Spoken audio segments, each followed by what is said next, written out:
Mayroon daw elemento na kumukursunada di umano sa mga lalaking may itsura. Os!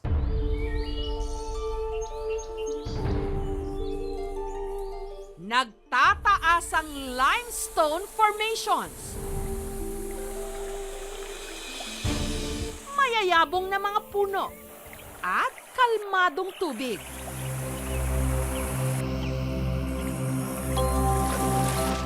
Ilan lamang ang mga ito sa mga dahilan kung bakit marami ang manghang-mangha sa ganda ng Minalungaw River.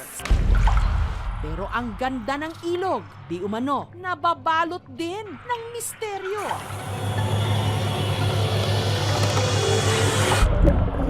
Dahil ang ilog nangunguha raw ng mga lalaking pogi